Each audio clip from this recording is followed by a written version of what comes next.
നമസ്കാരം. വിശ്വാസികളെ അല്ലെങ്കിൽ ഭക്തരെ ചൂഷണം ചെയ്യുന്നത് രാഷ്ട്രീയക്കാരോ അതോ പൂജാരിമാരോ എന്നുള്ളതാണ് ഇന്നത്തെ ചർച്ചാ വിഷയം. പ്രിയരെ, നമുക്കറിയാം, വിശ്വാസം എന്നുള്ളത്, പ്രത്യേകിച്ച് മതപരമായ വിശ്വാസങ്ങൾ എന്നുള്ളത് ഓരോ വ്യക്തിയുടെയും മനസ്സിന്റെ ഉള്ളിലുള്ളതാണ്. ശ്രീനാരായണ ഗുരുദേവൻ പറഞ്ഞതുപോലെ ഒരു ജാതി, ഒരു മതം, ഒരു ദൈവം, ഒരു മനുഷ്യൻ. സത്യത്തില് അതാണ് യഥാർത്ഥം. അതാണ് അദ്വൈത വേദാന്തം, അതാണ് ഹൈന്ദവ സനാതന ധർമ്മം എന്നുള്ളത്. എന്നാൽ ആ വിശ്വാസത്തെ ചൂഷണം ചെയ്യാൻ ഒരു വിഭാഗം ആൾക്കാർ വ്യവസ്ഥാപിതമായി പരിശ്രമിക്കുക എന്നുള്ളത് സനാതന ധർമ്മത്തോട് അവർ ചെയ്യുന്ന പാതകമാണ് എന്ന് ആദ്യമേ പറഞ്ഞു വെക്കട്ടെ. ഇന്ന് ക്ഷേത്രങ്ങളിലും മറ്റ് ആരാധനാ സ്ഥലങ്ങളിലുമൊക്കെ കാണുന്ന പല ആചാരങ്ങളും യഥാർത്ഥ ഭക്തിക്ക് വേണ്ടിയുള്ളതാണ്, അതോ സാധാരണക്കാരന്റെ വിശ്വാസത്തെ ചൂഷണം ചെയ്തുകൊണ്ട് അവരുടെ പോക്കറ്റിൽ കിടക്കുന്ന പണം കുണ്ടികയിൽ എത്തിക്കാനുള്ള ഒരു തന്ത്രമാണോ? ഇതാണ് ആദ്യത്തെ ചില വിഷയങ്ങൾ. കേരളത്തിലെ ട്രാൻസ്പോർട്ട് മന്ത്രി ഗണേഷ് കുമാർ ശബരിമല സീസൺ എടുത്തതോടുകൂടി അന്യ സംസ്ഥാനങ്ങളിൽ നിന്ന് വരുന്ന ഭക്തരുടെ കയ്യിൽ നിന്ന് എന്തൊക്കെയോ പിടിച്ചു പറിക്കുന്നു എന്ന രീതിയിലുള്ള ഒരു പ്രസ്താവന കാണുകയുണ്ടായി. അതിന് ഹൈന്ദവ സംഘടനയിൽപ്പെട്ട ചില നേതാക്കന്മാർ അതിനെ ചോദ്യം ചെയ്യുകയുണ്ടായി. വളരെ യഥാർത്ഥത്തിലുള്ള ചോദ്യങ്ങൾ അവർ ചോദിച്ചിട്ടുണ്ട്. എന്താണ് ചോദിച്ചത്? ഇത് ശരിയാണോ എന്നുള്ളതാണ്. ഇങ്ങനെ ചോദ്യം ചെയ്യാൻ മലയാളിയുടെ മനസ്സിലേക്ക് ചില ഹൈന്ദവ സംഘടനകൾ ഉണ്ട് എന്നുള്ളത് നമുക്ക് ആശാവഹമാണ് എന്ന് പറയാതിരിക്കാൻ വയ്യ. പക്ഷേ ഈ പൂജാരിമാര്, ക്ഷേത്രത്തിന്റെ ഭരണാധികാരികള്, പാരമ്പര്യ ട്രസ്റ്റുകള് ഒക്കെ മാസങ്ങൾ തോറും പുതിയ പുതിയ വഴിപാടുകൾ, പ്രത്യേകതരം വഴിപാടുകൾ എഴുതി വെക്കുക. നിങ്ങൾക്ക് വീട്ടിൽ ഐശ്വര്യം കിട്ടാൻ ഇന്ന പൂജ, നിങ്ങളുടെ വാഹനങ്ങൾ ആക്സിഡന്റിൽ പെടാതിരിക്കാൻ ഇന്ന പൂജ, അതുപോലെ തന്നെ നിങ്ങളുടെ കുട്ടികൾക്ക് വിദ്യാഭ്യാസത്തിൽ ഉയർന്ന പോകാൻ വേണ്ടിയിട്ടുള്ള പുതിയ പുതിയ ചില വഴിപാടുകൾ. എന്തിനേറെ നമ്മുടെ വയറിന് അസുഖം വന്നാൽ അതിന് പ്രത്യേക പൂജ. എന്തിനേറെ നമ്മളെ വിരലിന് ഒരു ചൊറിച്ചിൽ വന്നാൽ ചൊറിച്ചിൽ ഉണ്ടാവാതിരിക്കാനുള്ള പൂജ. ഇങ്ങനെ ഭക്തരെ ആകെ കബളിപ്പിക്കുന്ന ഒരു വിഭാഗമുണ്ട് ഇവിടെ. ആ വിഭാഗം അവരുടെ വീട്ടിലേക്കാണ് ഈ കാശ് കൊണ്ടുപോകുന്നത് എന്ന് സ്വയം ഒന്ന് തിരിച്ചറിയാൻ എത്ര പേർക്ക് അറിയുന്നുണ്ട്, എത്ര പേർ ചിന്തിക്കുന്നുണ്ട്? ഇവരുടെ ഇത്തരത്തിലുള്ള പൂജാരിമാരുടെയും ഇത്തരത്തിലുള്ള ട്രസ്റ്റിമാരുടെയും ഇത്തരത്തിലുള്ള ചില കൂട്ടായ്മകളുടെയുമൊക്കെ ബിസിനസ് തന്ത്രങ്ങൾ മെനയുന്ന ഒരു വിഭാഗം ആളുകൾ. നോക്കൂ, വിശ്വാസികളുടെ ഭയത്തെ, വിശ്വാസികളുടെ പരോക്ഷമായി ഭയപ്പെടുത്തി അവരെ മോഹിപ്പിച്ചുമാണ് ഇത്തരത്തിലുള്ള തന്ത്രങ്ങൾ മെനയുന്നത്. ഇതുവരെ കാണാത്ത പല പൂജകളും പല മന്ത്രങ്ങളും പല കാര്യങ്ങളുമൊക്കെ ഒരു ക്ഷേത്രത്തിന്റെ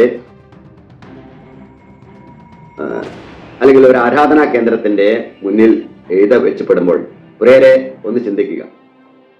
ആരാണ് വിശ്വാസികളെ ചൂഷണം ചെയ്യാൻ ആദ്യം തുടങ്ങിയത്? ആ തുടക്കം, ആ വിശ്വാസികളെ ചൂഷണം ചെയ്യാൻ മുന്നിട്ടിറങ്ങിയ പൗരോഹിത്യമാണ്, പൗരോഹിത്യ കേന്ദ്രങ്ങളാണ് കേരളത്തിലെ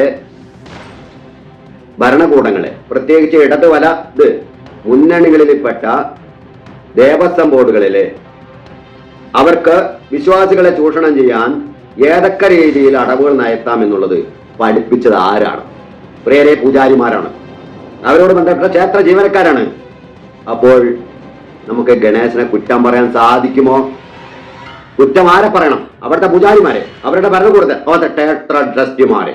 അല്ലാതെ നമുക്ക് പറയാൻ സാധിക്കില്ല. കാരണം ആദ്യം ഇത്തരത്തിലുള്ള വിശ്വാസങ്ങളെ ചൂഷണം ചെയ്യാൻ തുടങ്ങി വെച്ചത് പൂജാരിമാരാണ്, ആരാധനാക്രമങ്ങളിൽ അനുഷ്ഠിക്കുന്നവരാണ്.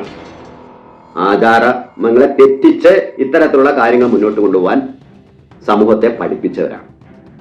അപ്പോ നമ്മുടെ ഗണേഷ് കുമാർ ഇത്തരത്തിലുള്ള കാര്യങ്ങൾ നടപ്പിലാക്കിയാൽ ആരെങ്കിലും കുറ്റം പറയാൻ സാധിക്കും? പിന്നെ ഇത്തരത്തിലുള്ള ഭരണാധികാരികൾ, പ്രത്യേകിച്ച് പാരമ്പര്യ ട്രസ്റ്റുകാരൊക്കെ എത്രത്തോളം സുതാര്യമാണ് അവരുടെ ഭരണ സംവിധാനങ്ങൾ എന്നുള്ളത് ചുറ്റുമുള്ള പാരമ്പര്യ ട്രസ്റ്റ് ഭരണകൂടത്തെക്കുറിച്ച് ഒന്ന് ചിന്തിച്ചാൽ മനസ്സിലാകും, ഒന്ന് ആഴത്തിൽ ചിന്തിച്ചാൽ മനസ്സിലാകും.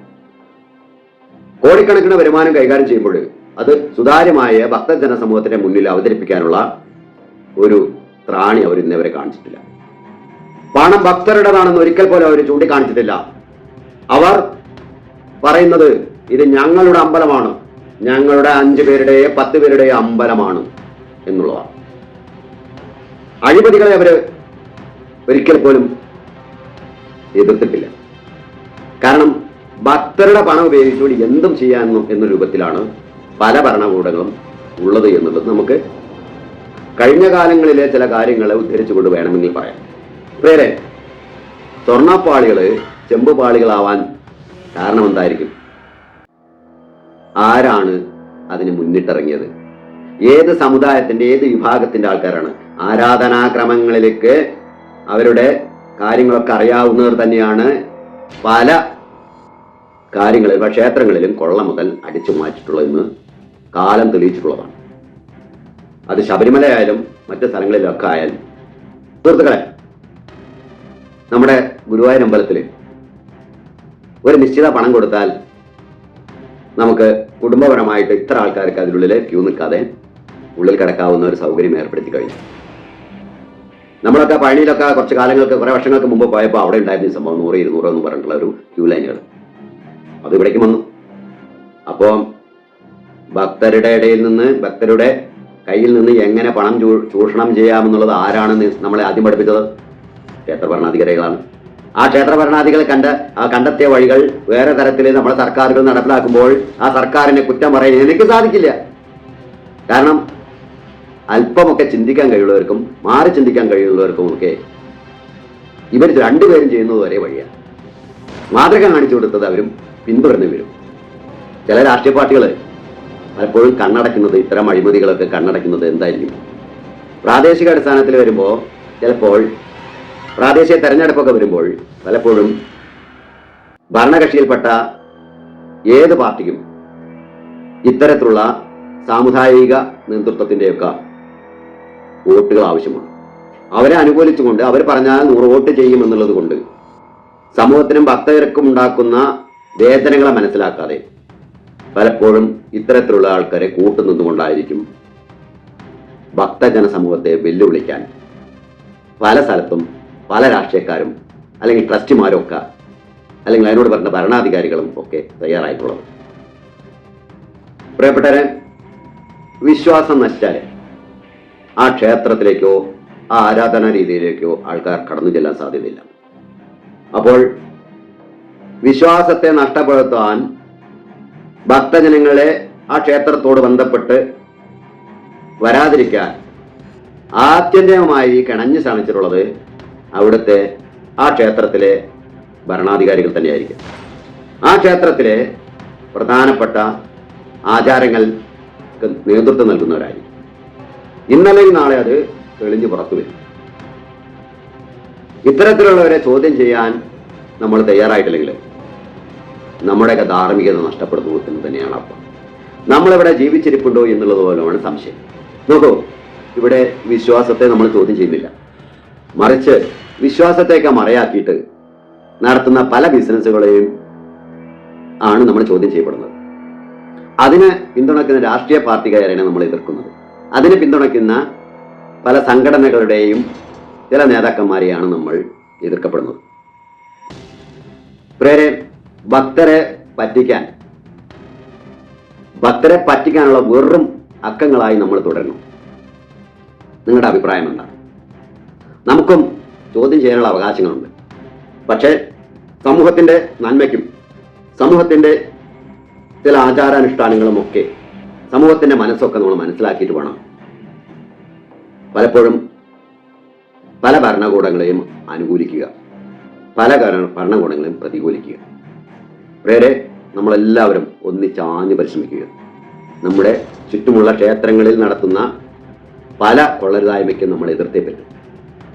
അതിന് ചില രാഷ്ട്രീയ പാർട്ടികൾ കൂട്ടുനിൽക്കുന്നുണ്ടെങ്കിൽ അവരെയും നമ്മൾ സംശയിക്കേണ്ടിയിരിക്കുന്നു. ഭക്തർക്കൊപ്പമാണ് അവർ, അതോ നിങ്ങളുടെ അഭിപ്രായങ്ങളൊക്കെ രേഖപ്പെടുത്താൻ ഞാൻ നിങ്ങളോട് പറയുന്നു. നന്ദി, നമസ്കാരം.